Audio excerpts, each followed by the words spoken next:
Let's talk about how you can conceptualize a new business product. Now, when it comes to making a new product for your business, one of the main things that people tend to gravitate towards is to do research and development. And this has been seen as the old way to do things for a very, very long time. It would be that you go to research and development, they develop a new product, and then it would be passed to marketing to essentially market this product to as many consumers as possible via online, TV, or however necessary. This is how one company has solved the problem of developing products that women want. The new way of seeing it and the ideas for this video have completely come from the book called This is Marketing by Seth Godin. Highly recommend it, and I will leave it linked in the comments below if you want to go and check it out. He talks about this idea of how people don't go into the store to buy a 1/4 inch jewelry. They go into the store because they want to make a hole in their wall. They don't necessarily want to make a hole in their wall, they want to hang a shelf on their wall. They don't necessarily want to hang a shelf on their wall, they want to put something that they can display on that shelf.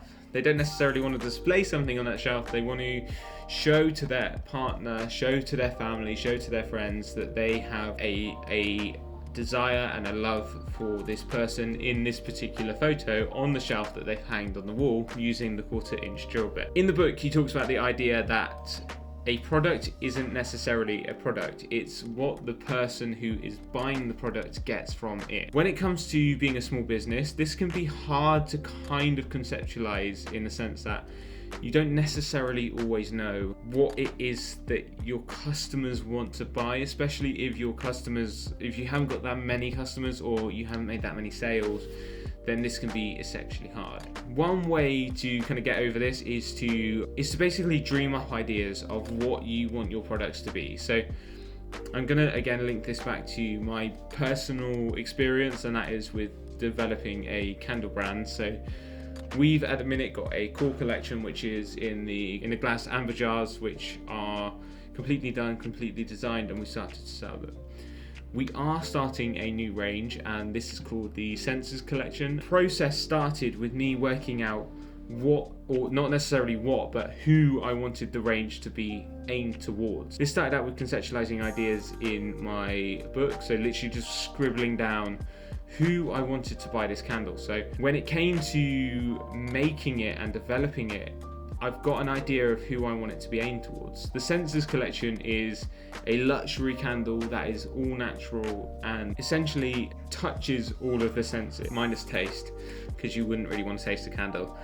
But it's a wooden wick, so it creates a crackling sound. It's got natural essential oils and soy wax, and then it also creates the light from the candle. That's the kind of premise of the product. And then I was thinking, how can we develop the range so that it touches different people at different points in their lives? So I think if you look at some pseudoscience and some different types of research and stuff into this, it's shown that different scents, especially essential oils, can have a different impact on mood and can impact the way how our brains work in subtle ways. I really wanted to look into this, and we started to look at different scents that we can use to encourage and entice different moods. So we've really touched on what people would be doing with these candles. So we've got a focus range, an energy range, and then a relax range. These are all going to be made using, as I said before, essential oils. We can then use the marketing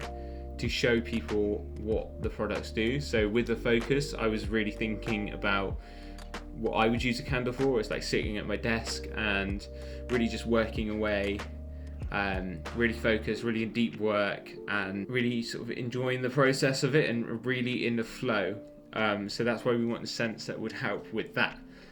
Then we've got the energy range, which again is for people who are maybe doing yoga in the morning, or they're doing morning meditation where they want to wake up feeling refreshed and feeling revitalized. And then we've got the calm one, where it's maybe the opposite in the evening, where people want to relax and calm and settle down for the night without sort of enticing scents and stuff like that. So it's really trying to show how these products fit into people's lives. Like, we haven't developed any of these products yet. We've done some testing and they've not necessarily worked completely because the wick size was too small and stuff, but that's the whole point of developing a new product, is from this modern perspective is how can you develop it so that it fits into people's lives, and where will it fit into people's lives? I definitely do this, and I'll share my screen and I'll show you the sort of PDF plan that we created of how it's going to look and how it's going to move going forward. We're definitely going to develop this into a range, and then I'm thinking of ways of how we can put out the PR and stuff like that. So if you want me to make a video about that, please let me know below. Consider subscribing so I can stay in touch with you, and I'll definitely make a video on that, but I'm not going to touch on it right now. When it comes to your business, how can you make another product, or how can you develop a product that starts with the consumer in mind? Maybe it's cakes, or maybe let's go for a bakery, because that's just a nice example. Maybe you make cakes and you do them for weddings and you do them for really cool times, but maybe you could make a bakery or bake it yourself range with family and kids, because obviously it's school holidays, they maybe are doing home education still. It's just a nice way to get the kids involved and spend quality time together. So you could maybe create a whole set, or you could create a video or something that the parents and the kids could do together as a creative thing, and that would be your product. Your product is kids spending time together with their parents. You obviously sell the baking goods, you sell the instructions, and you sell the brand, and that's how the brand fits into lifestyle. Like it really does work like that, and I think that's why I'm grateful for people like Seth Godin making the ideas available in the way that he does, because I think a lot of people don't talk about it, and especially if you do like a marketing course, they don't necessarily talk about how you should think about marketing first and then go on to do the product development. It's always the product development and then marketing, and I think that's the wrong way to think about it.